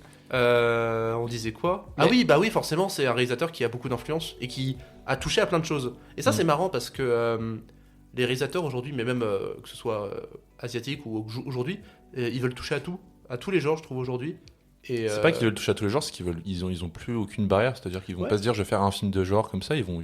c'est ça, mais t'as plus un réalisateur qui est rangé dans un Ouais, style ouais. de film. Genre par exemple, John Ford avant ne faisait que du western. Hmm. Et bah maintenant, tout le monde fait tout, mais il y a beaucoup de gens qui font mal. Oui. Genre par exemple, il y a des réalisateurs qui font un film de comédie, mais des fois ils sont pas drôles, tu vois. Genre il y a des gens, ils sont pas drôles comme nous, et du coup, bah c'est chiant. Mais vous avez j'ai l'impression Vous que avez pas rigolé à ma blague, zut. C'était fait exprès. C'était pas drôle. J'ai même pas capté Tu qu'il vas y avait- chialer? j'ai même pas capté qu'il y avait une blague. Jérémy m'a regardé sérieusement en mode genre. Attends, quoi? J'ai pas vu assez de films coréens pour le dire, mais j'ai peut-être l'impression qu'en Corée, du coup, ils ont moins ce truc barrière du genre, tu vois. Genre, Il y a non. beaucoup de policiers en Corée. Ouais, C'est un genre bah, très. Ah, ok. on a Policier vachement- thriller, c'est pas mal. C'est ça, on a vachement en référence les films type Old Boy, bon, Parasite maintenant c'est Memories devenu la of Murder. référence. Exactement. Hmm. Donc, alors que de la comédie, c'est marrant parce que à certains instants, moi ça m'a beaucoup rappelé la comédie japonaise, genre type Ne coupez pas. Tu En penses plus, forcément à ne coupez pas. Ouais, c'est vrai que tu Oui. penses Ouais, forcément. vu ce qui se passe, ouais. Surtout au moment où il tourne le fameux plan séquence du film. C'est vrai. Mais je trouve que justement, là, la grosse différence que tu as entre les deux, c'est que quand tu voyais un film comme Ne coupez pas, t'en ressortais, tu prenais une petite claque parce qu'il y avait quelque chose d'un peu révolutionnaire dans la manière d'apporter la chose. Et c'est peut-être le gros problème de Ça tourne à Séoul, c'est qu'en fait, il s'impose ses propres limites. C'est-à-dire que tu prenais Ne coupez pas, ça commence, tu vois 30 minutes de film, tu ne comprends pas ce que tu vois. Et ensuite, tu construis peu à peu, tu assistes totalement au tournage et tu comprends tout le bordel que tu as pu voir dans le premier film, tu le comprends au fur et à mesure et ça s'arrête jamais. Là, tu as ce problème où ça reste toujours encadré que sur le tournage même et tu as toujours quelques passages entre le film en noir et blanc, on revient au tournage, on revient au film en noir et blanc, on n'a pas ce même rythme que tu avais dans Ne coupez pas en fait. Vas-y, Ce Jérémy. qui fait que le rythme est un peu bâtard, ouais, du coup. Ouais, et puis ça fait étape 1, étape 2, étape 3, étape 4, et au bout d'un moment, la formule se. On a compris, quoi. Elle se répète un peu trop et il y a des passages où t'as envie de dire bah j'ai pas envie de voir, enfin c'était pas nécessaire, notamment le personnage du policier, je me demande ce qu'il fout là. Oh non, il est marrant. Il est marrant mais je me demande ce qu'il fout là quand même. Moi, il m'a pas fait rire. Également. Le fait qu'il Et, soit un peu investigateur, là, le détective. Ouais, c'est marrant sur le moment, mais ça fait pas le café, quoi. Et deuxièmement, le passage où ouais, je veux montrer que je suis meilleur que l'actrice alors que je suis pas actrice. Et franchement, là, t'aurais pu couper aussi, ça. Hein. Et déjà, je suis d'accord avec Jérémy, parce que sur ces moments un peu longs, au niveau des deux scènes qu'il a dit, je suis assez d'accord. Et juste pour revenir à Ne coupez pas, c'est que Ne coupez pas, c'est un film à petit budget qui a été tourné quoi, en 2 semaines, 3 semaines de mémoire. Et film à petit budget, donc tu vois un film à petit budget, mais qui était lui-même un film à petit budget. tu as à la fin un bon film. Je pense que là, le Kim Ji-woon, je pense qu'il a, je sais pas le budget qu'il a, peut-être que j'ai. Allez, je l'ai.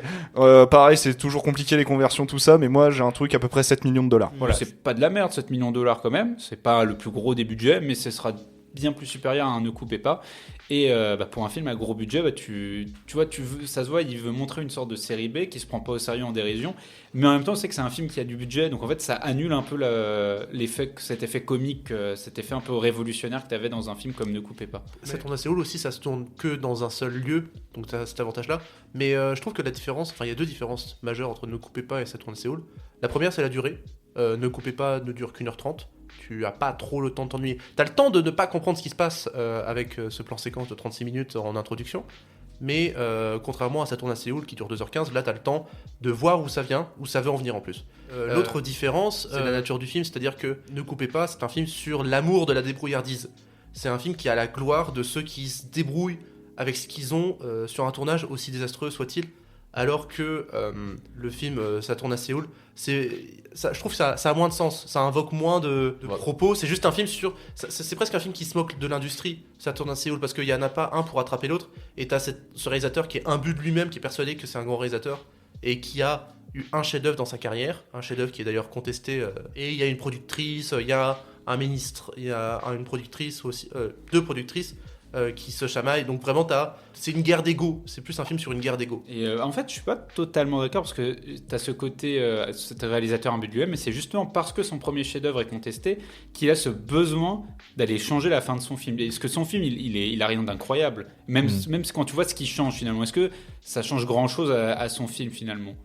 Carrément. Ils disent que c'est tout le film. Ouais, mais finalement, il va changer juste cette grosse fin, son gros plan séquence, etc. Mais c'est surtout qu'il a ce besoin qui vient déjà à partir de son subconscient, parce qu'il rêve du film. Il en rêve, et il a ce besoin de changer pour s'affirmer lui-même. Et si tu regardes sur le plan final, quand c'est la vision du film à la fin, il est totalement stoïque. Donc en fait, il y a vraiment ce moment, est-ce que j'ai réussi à faire ce que je voulais faire?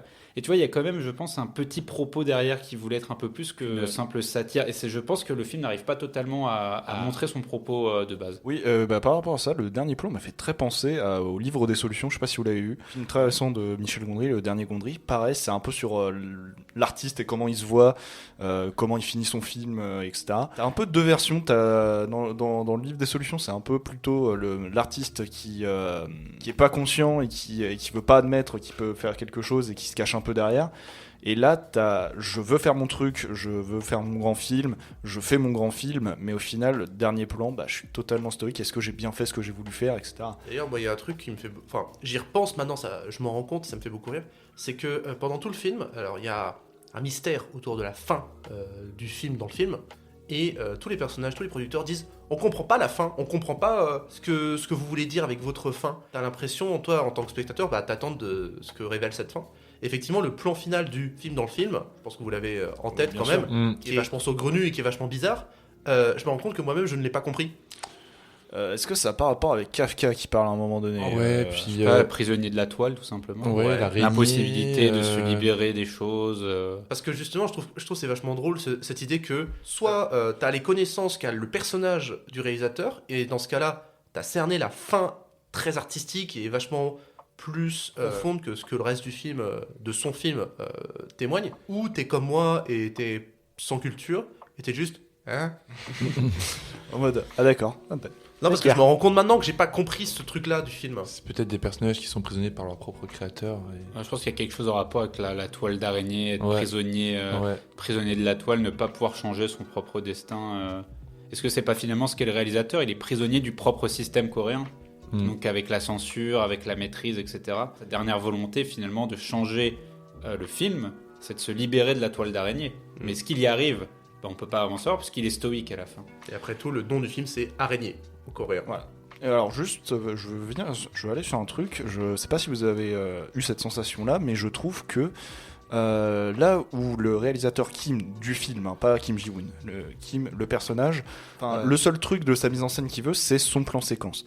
je trouve que Kim Ji-woon, le réalisateur de Ça tourne à Séoul, s'amuse de fou avec ce qu'il peut faire avec sa caméra. Parce que t'as beaucoup de plans qui... le plan où il se réveille, j'étais en mode, mais pardon, parce que t'as un plan vraiment, il commence derrière l'épaule, il commence derrière, il revient devant avec un... Je pense que c'est une très courte focale parce que les distances sont un peu formées, etc. Contrairement où là, il reste où j'ai l'impression que le personnage reste très académique, Kim Ji-woon se dit, vas-y, je pose tous les potards à fond. Un plan Snorricam où il est de dos, j'étais d'accord. J'étais là, d'accord. Et en plus, il fonctionne bien. Il fonctionne bien, mais il est un peu inséré comme ça, tu vois. Même s'il est un peu inséré comme ça, je trouve qu'il fonctionne bien, mais tu vois qu'il essaye plein de trucs dans sa mise en scène. Les zooms et les dézooms, moi ça me fume trop. À chaque fois, genre tu sais que t'as un personnage qui va dire un truc et pour appuyer un peu, t'as un gros zoom sur son visage, mais vraiment qui est bien visible. Je sais pas si ça vous a marqué. Si, un peu, ouais. Mais je trouve que c'était un des ressorts comiques les plus judicieux du film en plus. Ça fonctionnait, c'est vrai. Ouais. Non mais en vrai, genre, j'ai pas ri aux éclats, mais j'ai passé un bon moment, quoi. C'était bien fait. C'est ça. Et en plus, on arrive à déceler quand même pas mal de thématiques et de sous-textes à ce film-là, donc finalement une comédie qui s'analyse, ça fait plaisir un peu. Est-ce qu'on passe aux chiffres alors du coup aux chiffres, donc le budget je l'ai déjà annoncé, mais je le redis, ça serait à peu près 7 millions, mais comme pour tous les films asiatiques, c'est un peu compliqué de connaître vraiment véritablement les budgets. En ce qui concerne le box-office coréen, parce que j'ai réussi à le trouver, c'est à peu près 313 000 entrées pour ce film. Donc, alors après, bien sûr, la population de Corée n'est pas la population française, donc se mettre à l'échelle, ça va. C'est pas mal. Ça va. En ce qui concerne le premier jour France, qui était hier le 8 novembre, Ça tourne à Séoul, Cobweb, je trouve Cobweb c'est mieux, je sais pas pourquoi ils ont rajouté Ça tourne à Séoul, désolé Jokers, mais ça servait à rien de rajouter ça, merci. 8ème des nouvelles sorties. En 8ème, ça fait mal, hein. Avec seulement 2719 entrées. Nous étions parmi eux. Donc le 8ème, parce qu'on a eu un gros mercredi en termes de sortie, il faut le dire, hein, ce 8 octobre. Le premier, c'est quand même, je vais le dire, parce que vraiment, vu qu'on a eu un gros... parce que ça, c'est tous les films dont on aurait pu parler, hein, je tiens à le dire. Five Nights at Freddy's, qui est le premier de ce jour, avec plus de 183 000 entrées. Le deuxième, c'est le film sur l'abbé Pierre, qui fait 66 000 entrées. En troisième, on a le Marvel, qui fait un peu moins de 50 000 entrées, et qui fait le pire démarrage pour un Marvel. Le quatrième, c'est La Passion de Dodin Bouffant, donc le film qui va représenter la France aux Oscars, qui a fait à peu près 16 000 entrées. Et enfin, le cinquième, parce qu'il y a le 6 et le 7ème sont pas très connus comme film, c'est pour ça que j'en parle pas, mais le 5ème qu'on aurait pu traiter également, c'était Simple comme Sylvain, qui a fait à peu près 14 000 entrées. Je voulais le voir. Un film québécois. Non, il faut le dire, vous avez tous les trois refusé. Ouais. Non, moi j'étais pas contre, mais... En vrai, moi j'étais un peu plus partant pour parler de Dodin Bouffant. Le film me donne pas du tout envie, mais juste parce que les Oscars. Ouais. Mais bon, c'est vrai qu'il y avait beaucoup de choses, et c'est marrant que pour une fois, un Marvels, même pas, on s'en fout. Oh non, on en a marre. L'Empire Marvel a chuté. Oh, on en a marre. Et je voulais revenir sur le titre français.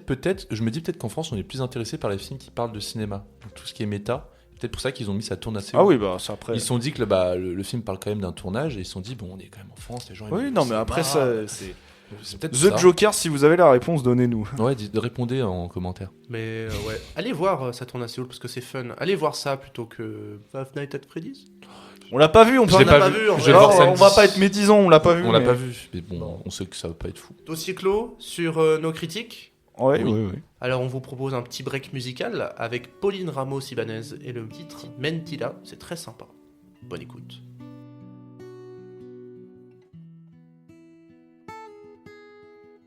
Estoy cayendo desde arriba, nadie me atrapa hasta el suelo y no entiendo, nadie me habla, nadie me explica qué es este mundo.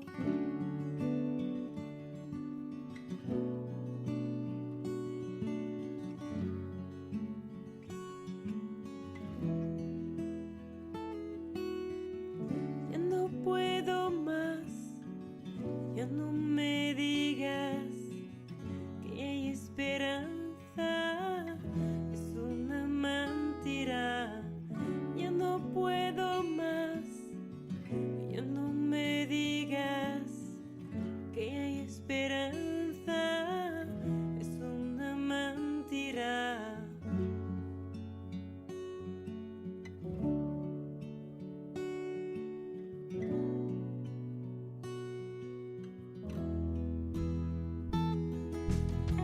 De verdad odio sentirme así, sin nada casi, pierdo mi cuerpo y dime algo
c'était Pauline Ramos Ibanez avec le titre Mentira. Et effectivement, Jérémy et moi, on a eu l'occasion de l'écouter au Tekawa qui se trouve à Porte d'Ivry. C'est chez qui travaille beaucoup Cody, qui nous produit justement.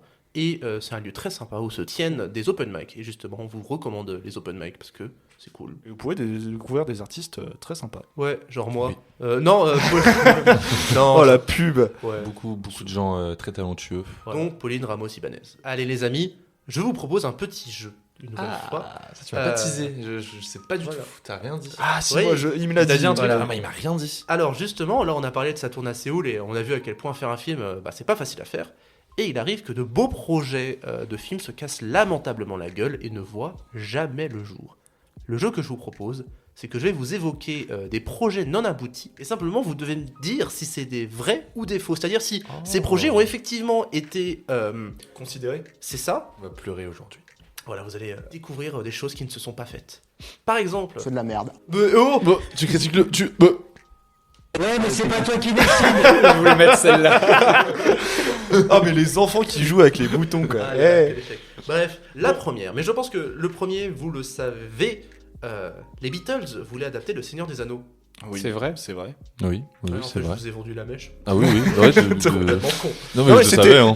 Dis que c'était l'exemple. Oui, c'était l'exemple. C'est qui devait faire Frodon? Frodo, c'était... Alors je sais Attends. que Gollum ça devait être John Lennon. Ouais, justement, Gollum... Sam, ça devait être... Paul McCartney devait faire Frodo. George Harrison devait faire Gandalf. Et Ringo Starr il devait faire. Non c'est pas Ringo Starr qui devait faire Gandalf. Oh, j'ai un trou. Ah, Non, je sais plus. Ça Bon, avait l'air trop bien. Et ils ont contacté Stanley Kubrick. Et au final, t'as Attends, Tolkien. t'es en train de me dire qu'il aurait pu avoir un film Seigneur des Anneaux Oui. fait par Stanley Kubrick avec les Beatles? Oui. Dans un Et- univers parallèle, oui. Et t'as Putain, je Tolkien- veux voir ça. Et t'as Tolkien qui a fait « Non, je lâcherai jamais les droits à des hippies fumeurs d'herbe. Mais les Hobbits, c'est C'est pas. incroyable. Oui. Je connaissais le problème, je savais pas que c'était Kubrick qui était prévu à la réa par contre. Et c'est ça qui est génial avec Le Seigneur des Anneaux et Le Hobbit, c'est que c'est une ode à la campagnardise. Et du coup, bah genre, tu sais, c'est quoi au Candide, là, c'est quoi déjà, c'est planter vos propres oignons, un truc comme ça. Ah, il faut cultiver son propre jardin. Exactement. Bah c'est ça, Le Seigneur des Anneaux. Bref. Pourquoi t'as pensé Jean-Michel, à à peu oignon près. directement? Comment? Pourquoi t'as pensé à oignon? Je sais pas. Ok. Voilà. Allez, on continue, messieurs, parce que j'ai des projets à vous faire deviner. David Fincher et Brad Pitt voulaient adapter le roman graphique Black Hole. Ça parle de quoi Black Hole sans indiscrétion parce que. Alors, c'est un roman graphique en noir et blanc dans lequel des adolescents ont des mutations qui changent un petit peu leur corps. Et c'est excellent. Ça parle de la sexualité aussi. Ouais, c'est un rapport avec le sida et tout. Voilà. Enfin, Par ouais, rapport ouais. au projet, adapter un truc graphique, Fincher, noir et blanc. Ça Brad passe. Pitt, c'est totalement Juste- plausible. Juste après, genre Seven, tu vois. Mais genre, ça, ouais. ça peut être un piège. Mais Après, ça a c'est l'air des plausible. ados. C'est des.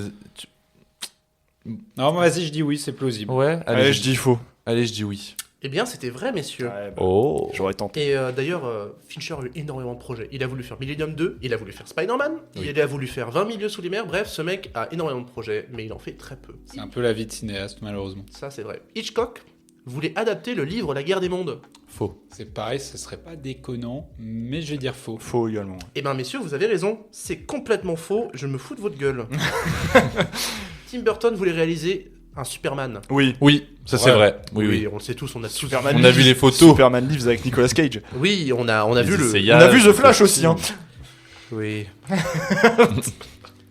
Christopher Nolan a voulu faire un biopic sur Neil Armstrong. À moins, avant que ce soit Chazelle qui reprenne le projet, peut-être. Quelle année? Il aurait voulu faire ça en quelle année? Ah ouais, non, il va pas. Là, c'est un peu. Je te dis. Ok, là, parce que ça dépend s'il a eu le projet avant Interstellar ou pas. Parce que s'il a fait Interstellar, il a pas de raison de vouloir retourner sur Neil Armstrong. C'est ça. Je vais dire faux. Moi aussi, je vais dire faux. Ah, je dis vrai pour dire différent. C'était faux. Ah merde, faut que j'arrête de dire l'arrière de Mais vous. ça en aurait fait. pu, oui. Ouais, non, mais en vrai, c'est. Il a un intérêt pour l'espace. Et... J'étais content d'avoir Ouais, imaginé. t'es cette fort, toi, t'es un petit chanteur. Hein. idée. Oui. Sofia Coppola voulait faire une suite au film de son père, Apocalypse Now. Faux. Faux. C'est faux, c'est pas faux. possible. C'est faux, effectivement. Ah ouais. C'est pas du tout son délire, genre. Toutefois, il y a eu des discussions pour savoir si un Apocalypse Now 2 devait se faire. Est-ce que ça doit se faire? Non. Merci. Bah, déjà, il y a 10 milliards de versions tout le temps que refait Coppola, donc bon. Stanley Kubrick voulait réaliser un Pinocchio.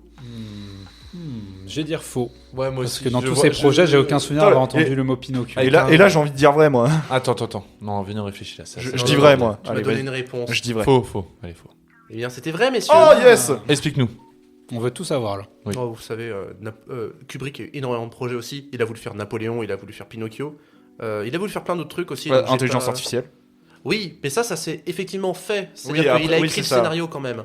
Lui, c'est pire que Fincher en Ce termes film qui de m'a projet. traumatisé. Oui, En termes Mais- de projet voulu et film réalisé. ça c'est effectivement. Ah oui, non, c'est une autre anecdote que j'ai pour plus tard. Il avait grillé une J'ai- de j'ai- ces trucs. J'ai confondu deux réalisateurs en fait. Sergio Leone voulait réaliser un film sur le siège de Stalingrad. Faux. Vrai. Vrai. Toi, tu copies tellement. Mais Julien. en fait, à chaque fois, j'ai la même réponse que lui. Bah oui, parce Salut. que c'est vrai, messieurs. Je suis Julien sur tout ce qui est question C'est historique. vrai, et d'ailleurs, il a écrit un scénario, il a vraiment fait un vrai travail de fond de recherche pour avoir le financement de son film, qui était quand même à 100 millions de budget, 100 millions de dollars, et il devait signer le deal, et 2 jours avant, Léon fait une crise cardiaque. Oui. Et il- Et Ah voilà, oui, il meurt. il meurt. Et il est mort devant un film qui s'appelait Je ne vais pas mourir ou un film qui avait un nom lié à la mort. Je savais même pas Je qu'il sais était plus mort devant un exactement. film. Il est mort en regardant un film et je crois que le film avait un titre. J'ai plus le nom du film malheureusement, mais ça avait quelque chose. Je ne vais pas mourir ce soir ou je ne mourrai pas aujourd'hui. Putain, ou- c'est incroyable. Assez ironique, quoi. Voilà, un peu comme la mort de Boris Vian, mais ça c'est une autre anecdote. Messieurs, Wes Craven a voulu faire son propre épisode de Vendredi 13. De quoi Wes... T'as dit vendredi 13, t'as vu comment il a réagi? Non, non, parce que mon cas, c'est. Ah zut, Wes Craven a voulu faire son propre épisode de Vendredi 13. Je veux dire vrai, donc je vais dire vrai, je veux. Je dis faux parce que t'as voulu dire ça pour faire plaisir à Fred. Ouais, c'est faux, mais Oh, je. il avait d'autres choses à foutre. Eh bien, c'est faux. Non. De toute façon, le film ne s'est pas fait, Fred. Léon meurt soudainement le 30 avril 89 d'une crise cardiaque à l'âge de 60 ans, juste après avoir regardé à la télévision Je veux vivre. Ah bah voilà. Un film de Robert Wise. Oui, donc c'était très Ouais. ironique en effet. Ouais. J'étais pas loin dans l'idée. J'ai plus que 3 projets, messieurs. Jessica Alba a cherché à produire un spin-off sur son personnage dans Sin City. Vrai. Ça, je pense que c'est vrai. Ouais, c'est pas déconnant, oui, vrai. Complètement faux. Oh. Ouais, là en plus t'as parlé de produire, c'est pour ça que ça me paraissait Bah, plausible, tu elle vois. produit beaucoup, non Quoi Elle produit quand même, non Ouais. Je sais pas trop du tout. Écoute, j'ai eu l'idée, j'ai cherché sur Google, j'ai pas vu d'article dessus. Ok, Bon, voilà. Gore Verbinski a voulu adapter le jeu vidéo Bioshock. Ça c'est vrai. c'est vrai. Bah, je vais dire que c'est vrai, mais ça aurait été incroyable. Bah ouais. Bah oui, c'est vrai. Et puis Jérémy a lu mon mémoire. à C'est bon, l'époque. ça je suis tout de suite ça.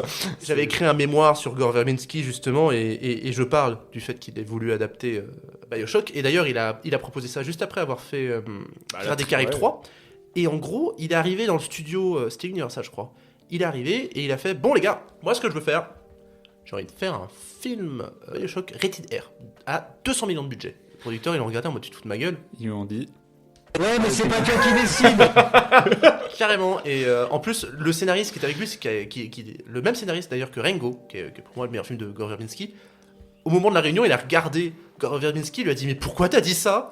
Et Verbinski, il a haussé les épaules en mode bah parce que c'est vrai.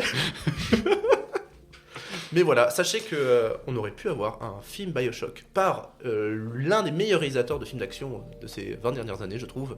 Et d'ailleurs, il y a un film une série qui est en préparation, je crois, par Netflix.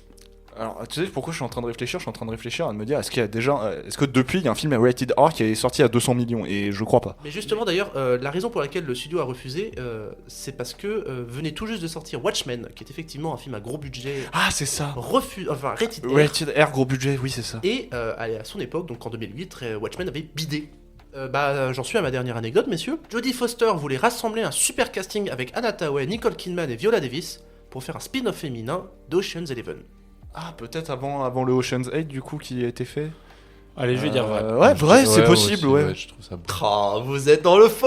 Ah merde. Oh. C'était faux. Oui, oui. En vrai, Tu trouves des trucs plausibles en fait, c'est ça le Bah, truc. c'est ça. Très mais fort. Mais en vrai, je trouve que tu me dis Anna Thaoué, Nicole Kidman, Jodie Foster et Viola Davis dans un même film, ça te donne envie. C'est bankable. Non Ah, si, c'est- si, moi je. C'est le vent, je crois. C'est moi qui me. Je me suis réfléchi au vent, moi, genre. Regardez les feuilles mortes. Ok. Et ben, messieurs, j'ai le cumul des points. J'apprécie. Et j'avoue que c'est serré. Parce que Jérémy a 6 points, Fred en a 7 et Julien en a 8. Bah bravo Julien. Bravo, Julien. Tu as gagné le respect et la bière. La petite lèvre rubis, s'il te plaît. Ah. Oh, j'en ai pas au frigo. Dommage. Eh bien, messieurs, nous arrivons à la dernière étape de notre émission. Nous arrivons à la carte Joker. Nous sommes à la 4ème émission. Et qui n'a pas eu droit à son Joker? C'est moi, c'est Bibi.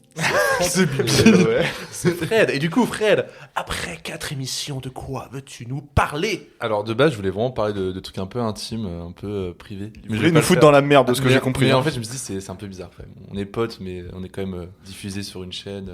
On verra au 30e épisode. On n'est pas rated here, voilà. C'est vrai. On verra. Non, en fait, en voyant la news de Scarface de Guadagnino, je me suis dit que ça serait cool de parler du remake et je voulais vous poser la question suivante. Est-ce que vous pensez que le remake tue le cinéma? Sacré dos. Gros dossier. Bah, tu vois, en face de moi, là, juste derrière Jérémy, il y a le Blu-ray de Scarface. Scarface qui est à la base le Scarface de De Palma que j'ai toujours pas vu. Qui est un remake. C'est ça, qui est un remake d'un film des années 30. De Howard Hawks. Qui est considéré comme un gros chef-d'œuvre quand même. Scorsese en a fait des remakes, Nolan en a fait des remakes aussi, Insomnia c'est un remake.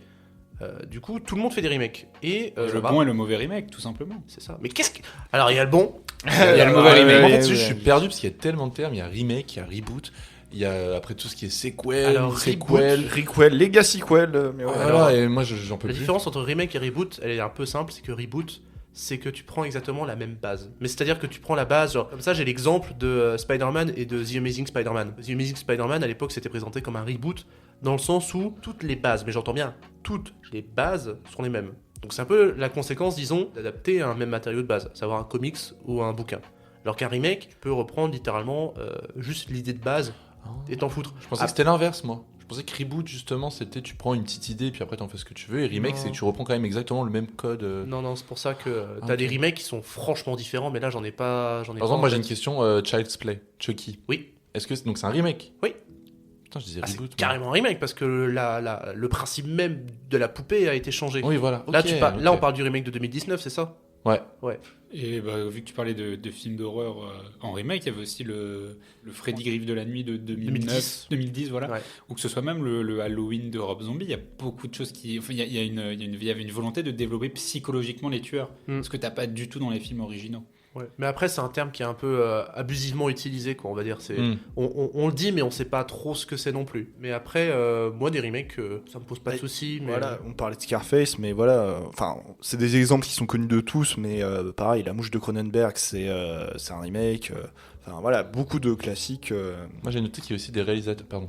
Non, mais vas-y. J'ai noté qu'il y avait beaucoup de réalisateurs qui refaisaient leurs films, genre qui faisaient un remake de leur propre film, Hitchcock. Même Cécile B2000. Cécile B2000, mais plus récent, le réalisateur de.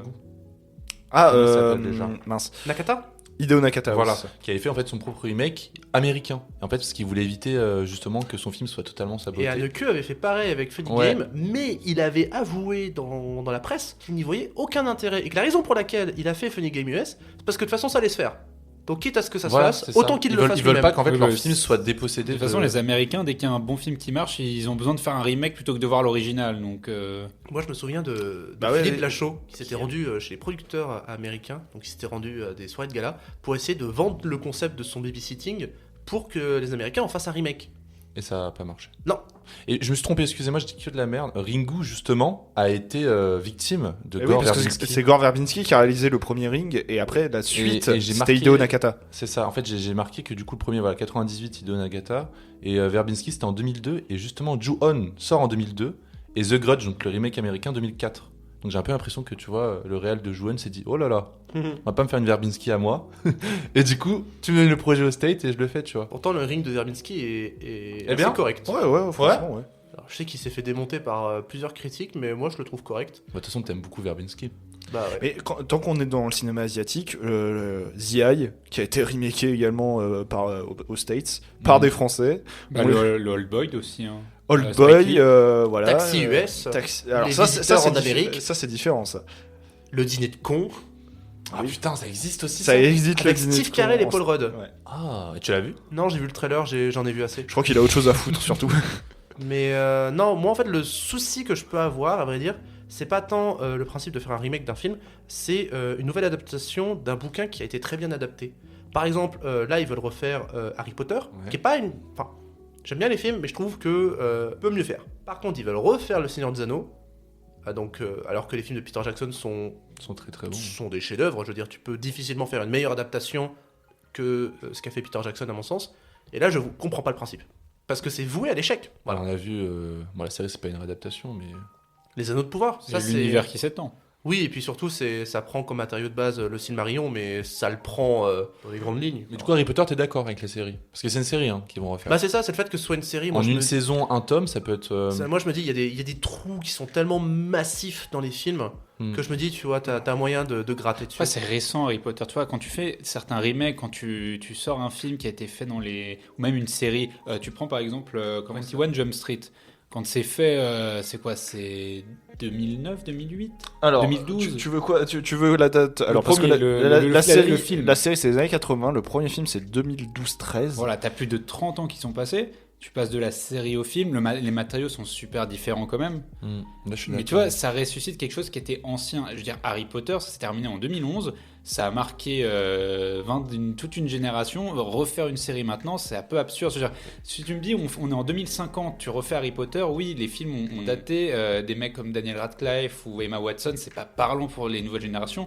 Là, tu ressuscites une œuvre. Tu ressuscites aussi un univers, un livre qui a eu un succès, ça a du sens, tu lui redonnes de la visibilité. Là, pour moi, faire un truc sur Harry Potter, c'est absurde. Mais moi, j'allais dire qu'un bon remake aussi, c'est vraiment comme je disais que ce soit plus ancien. Genre, par exemple, Guadagnino, quand il a fait Suspiria, il y avait 77, lui, c'était 2018. 18, ouais. Et du temps qui était passé, et en fait, il y a des préoccupations qui changent, quoi. Le film en 77 n'a pas du tout la même critique sur la société que le film de Guadagnino. Tout ça pour dire que oui, les remakes, ça peut être fait également pour ça, pour remettre au goût du jour une œuvre. Voilà. Mais juste pour revenir à Harry Potter, parce que je trouve que l'idée d'en faire une série, ça évoque bien le fait de la manière dont nos manières de consommer les images ont évolué. Parce que tu te dis pas, ils vont pas se dire je vais refaire des films, ils se disent non, je vais faire une série parce que je veux qu'il y ait plein de trucs qui peuvent être dits, etc. D'où la dichotomie, parce que les fans ils vont être en mode ah ouais, trop content, on va avoir tout ce qu'on n'a pas eu dans les films, ils vont pouvoir le mettre. Mais d'un autre côté, t'as les fans aussi qui vont dire bah attends, moi je veux pas qu'on me retire Daniel Radcliffe et Emma Watson, justement parce que ce que je disais Julien, c'est trop récent. Donc il y a une dichotomie et l'industrie veut aller plus vite que les spectateurs. Je ne saurais dire mieux. Et après, ouais, pour revenir à ce que tu avais dit par exemple sur l'exemple que tu as donné déjà. 21 Jump Street. Ouais, et ben OSS 117, c'était déjà un remake de vieux films des années 50. Mission Impossible, c'en était, c'est une adaptation de série, ouais. Voilà. Du coup, effectivement, il y a ce rapport-là. Les Incorruptibles aussi. Exactement. De Palma. T'as ce rapport-là à, au-delà de réactualiser, c'est transposer une histoire et un univers dans une époque plus contemporaine. Mais moi, je perds jamais de vue que quand on parle de remake, même si ça peut faire lever des yeux plutôt, ça ne nous prive pas du film qui existe de base. Ça te permet de le redécouvrir aussi. C'est ça. Il y a un côté un peu bonus. Bon, c'est un bonus bâtard parce que tu sais très bien que les producteurs font ça pour se faire de la thune, hein. Mais ça va pas m'empêcher d'avoir mon plaisir devant le Seigneur des Anneaux, tu vois. Moi, je pense à Psycho. Moi, j'ai vu celui de Gus Van Sant et j'ai adoré. Ouais, j'ai pas vu, tiens. Tu vois qu'à travers ça, le mec est juste fan de Hitchcock et qui refait après plan par plan. C'est mais un plan par plan, Gus Van Sant. Mais c'est quand même cool. C'est intéressant de le redécouvrir avec lui, quoi. Après, moi, c'est vrai que j'ai un autre remake que je déteste viscéralement, c'est le Coupé de Michel Hazanavicius. Autant j'adore son OS 117, autant je trouve que Coupé, non seulement c'est giga opportuniste, parce que là, c'est même pas un remake, tu sais, une réactualisation moderne, c'est une réactualisation occidentale d'un concept qui est universel. Mais moi, ce que j'avais trouvé ça odieux avec Coupé de Hazanavicius, c'est que le film passait à Cannes et qu'il y avait écrit en gros sur l'affiche un film de Michel Hazanavicius, sans jamais citer. Mais ça, il les met un peu dans le film, les deux personnages. Oui, non, c'est du vol, je suis désolé. Mais c'est du vol. Oui, non, mais oui. Coupé d'Hazanavicius, c'est du pur vol. Non, mais tu vois, il est un peu en mode non, mais regardez, j'ai mis les personnages du vrai film, ils sont dedans. Mais tu sens qu'il a fait le film pour se faire plaisir, parce qu'il se fait plaisir dans le film, mais tu sens aussi que 90% des blagues, c'est pas lui qui les fait. Et puis que même, moi, quand Hazanavicius était applaudi à Cannes pour ça, j'avais envie de le gifler, quoi. Ah ouais. Ah, mais je trouve ça odieux, parce que en plus, la communication ne disait jamais que le film était un remake. C'était dans les petits. C'est quand tu disais un article. Ça, c'est un problème de la com, ça. C'était tout en bas dans les articles presse. C'est ah oui, nanana, en fait, c'est une adaptation d'un film japonais, mais les gens ne coupez pas, ça n'a pas fait une grosse visibilité en France. Donc, tu m'étonnes, même pas 50 000 entrées. En même temps, il est sorti le même jour qu'Avengers Endgame. Mais en fait, là où le bas blesse, en plus pour moi chez Hazanavicius, c'est que le film reprend tellement les blagues, reprend tellement tout ce qu'est Ne coupez pas, mais sans en comprendre le sens, parce que le film, c'est, je le disais, c'est une ode à la débrouillardise, alors que là, Hazanavicius se fout de la gueule de ceux qui font des films de série B dans Coupé. C'est que si t'as vu Coupé d'Hazanavicius avant, tu ne peux pas aimer Ne coupez pas. Parce que toutes les blagues, tu les connais déjà. Parce que en plus, c'est japonais, donc la moitié du public français va être en mode ah non, je peux pas regarder, c'est japonais, j'ai pas envie de sous-titres. Donc c'est un film qui juste profite d'un autre et qui lui ôte tout l'intérêt. Donc c'est pour ça, il y a le bon, il y a le mauvais remake. Non, mais de toute façon, c'est ça. Tu as des remakes qui, comme on disait, ça va réactualiser une œuvre, ça te permet de découvrir une œuvre ancienne, et d'autres, tu as des remakes ultra opportunistes qui viennent te gâcher les œuvres originales ou qui le font dans des intérêts purement économiques. Mais on parlait de Scarface de base. Il devait avoir un remake de Scarface. Et je me rappelle à l'époque, il y a des gens qui gueulaient en disant non, Scarface c'est trop mythique. Mais déjà, les gens, la plupart des gens ne savent même pas que le Scarface de De Palma est une adaptation de Howard Hawks, que le Scarface de Howard Hawks était mythique à son époque, que le Scarface de Palma fut mythique à son époque. Donc en fait, Scarface c'est le pur film qui est fait pour être remaké. Surtout que chaque Scarface prend en compte son époque. Le premier de Howard Hawks c'est Al Capone, c'est la prohibition. Et là, celui de De Palma, c'est les années 80, c'est Miami, c'est la cocaïne, c'est tout un univers. Et ben là, en fait, c'est pas un film qui est parfait pour être remake, Scarface. Juste pour la petite info, en plus, il y a plein de réalisateurs qui devaient faire le remake. Il y avait David Ayer, qui a fait Fury Suicide Squad. Suicide Squad lequel? Le premier. Bon, cool. David Yates, Pablo Larraín et Antoine Foucault. Je t'avoue que c'est pas des noms qui me font bander. Alors, Antoine Foucault, c'était la trilogie Equalizer. C'est ça, c'est la trilogie Equalizer. Pablo Larraín, c'est Spencer et le Comte. Et David Yates, c'est les Animaux Fantastiques, Marchand de douleur. Et les Harry Potter du 5 à 8. Ouais. Ça me fait pas bander. Désolé. Quel mec tu voudrais voir sur un remake de Scarface, franchement? Bah moi, c'était Guadagnino. Moi, cool. je veux voir Martin Scorsese. Non, j'en ai marre. On parle tout le temps de Martin Scorsese. Non, j'ai pas de nom, moi. Non, mais tu vois, l'avantage, c'est que ce soit Howard Hawks ou De Palma, c'est quand même un des mecs qui avait, malgré les studios de ça, qui avait quand même une patte d'auteur à travers leurs films. Et donc, en fait, un remake de Scarface bien, faudrait un auteur quand même. Mais quelqu'un qui a envie de casser un peu des codes. Parce que je pense que De Palma, il a ce côté-là un peu genre très...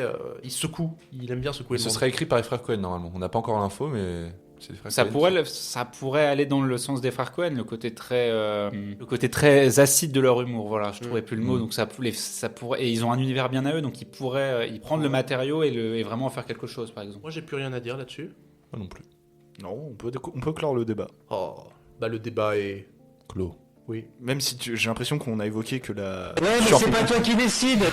Même si j'ai l'impression qu'on a évoqué que la surface du truc tellement il y a creux. Oui, non, mais très large. Excusez-moi. Tu pourrais analyser remake par remake, voir qu'est-ce qui est bien, qu'est-ce qui est pas bien. Mais... C'est ça, hein, si un jour vous avez envie de faire un Joker, mais spécifiquement sur un remake précis, bah il y a moyen. Grand bien vous fasse et on le fera. De la même manière, si t'as parlé de Scorsese la dernière fois, si t'as envie de faire un Joker spécifiquement sur un film en particulier de Scorsese. Après, faut qu'on ait vu le film aussi. Faut qu'on ait vu le film. Donc faut s'assurer. Donc tu demandes mais discrètement, tu fais ah ouais putain les gars vous avez vu ce film? Ouais, avant d'enregistrer. Ne vous inquiétez pas, j'ai plein de réalisateurs dans ma poche à déballer. Excellent. Messieurs. Alors, Monsieur Fred, il donne sa carte Joker à qui pour la prochaine fois? Ah oui, c'est moi qui la donne à quelqu'un. Et là en plus il y a pas un délire genre de. Voilà, on va pas dire qu'on fait un cycle. Tu choisis qui tu veux. C'est moi qui décide là. C'est toi qui relance le cycle. Là, c'est toi qui décide. Ouais, mais c'est pas toi qui décide. Et si pardi. Oh bâtard. Oui. Alors, je choisis pour la prochaine carte Joker Julien. Ok.